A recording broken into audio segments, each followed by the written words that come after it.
বন্ধুরা আমি এসে গেছি আমার নতুন ব্লগ নিয়ে। তো দেখো আজকে আমি তোমাদের সাথে শেয়ার করছি ফ্যাসা মাছের ঝোল, ঝাল যেটাকে বলে ফ্যাসা মাছ। তোমরা তো চেনে ফ্যাসা মাছ খেতে খুব টেস্টি। তো দেখো ফ্যাসা মাছকে আমি নুন হলুদ দিয়ে ভালো করে ভেজে নিচ্ছি। তো ফ্যাসা মাছের ঝোল খেতে খুবই ভালো লাগে কুমড়ো বেগুন দিয়ে। তো আজকে আমি শুধু বেগুন দিয়ে রান্না করব। তোমরা চাও তো কুমড়ো দিয়েও রান্না করতে পারো। কুমড়ো বেগুন দিয়ে কালো জিরো দিয়ে ফোড়ন দিয়ে রাঁধলে মাছ খেতে খুবই টেস্টি হয়। দেখো আমি মাছগুলোকে একটু ভেজে নিচ্ছি। আমি মাছগুলোকে দু টুকরো করে নিয়েছি। ছোটো মাছ হলে তোমরা দু টুকরো নাও করতে পারো, এক টুকরো করেও ভাজতে পারো, মানে গোটা গোটাও ভাজতে পারো, তোমাদের ইচ্ছের উপর। তো এই মাছ খেতে খুবই টেস্টি হয়, একদম ইলিশ মাছের মতো স্বাদ হতো, বলতে পারো গরিবের ইলিশ মাছ। তো যাই হোক এই মাছ ভালো করে ভেজে নেবে নুন হলুদ তেল দিয়ে। আর লোহার কড়াইয়ে করলে বেশ ভালোই হয়, কারণ লোহার কড়াই স্বাস্থ্য মতো খাওয়া ভালো। তো এর মধ্যে আমি কালো জিরে ফোড়ন দিয়ে দিলাম। মাছগুলো আমার ভাজা হয়ে গেছে। এবার আমি ওর মধ্যে কাটা বেগুনগুলো আমি দিয়ে দিলাম। তো দেখো বেগুনগুলো আমি বড়ো একটা বেগুন কেটে রেখেছি, সেই বেগুনগুলো এবার আমি তেলের মধ্যে দিয়ে দিলাম।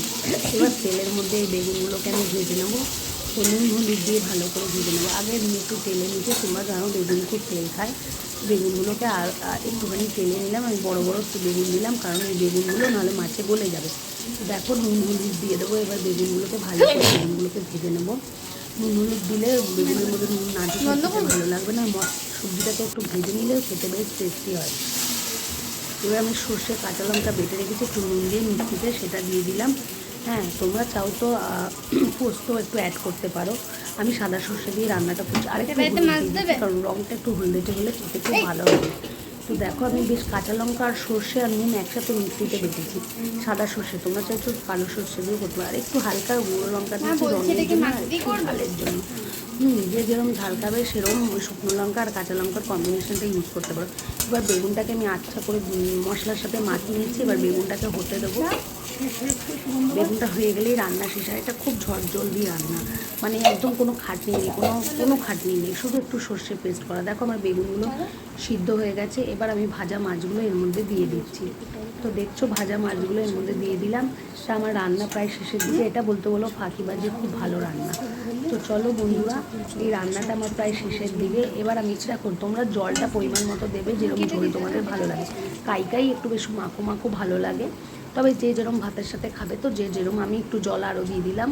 হ্যাঁ তো দেখো আমি আরেকটু জল দিয়ে দেবো, কারণ এই মাছটা না সিদ্ধ হওয়ার জন্য একটু একটু হালকা ঝোল ঝোল রাখলে তখন তো মাছটা টেনে নেবে, বেগুন আর মাছ মিলে ঝোল টেনে নেবে। এবার এর মধ্যে একটু ধনেপাতা কুচু দিয়ে দিলাম, খেতে খুবই ভালো লাগবে।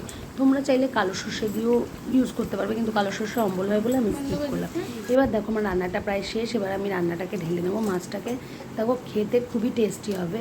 যেহেতু হলুদ দিয়ে রান্না করছি, শুকনো লঙ্কা বাটা দিন একটু হলুদ একটু রঙ হচ্ছে, মানে সর্ষে বাটার ঝোল এরকম।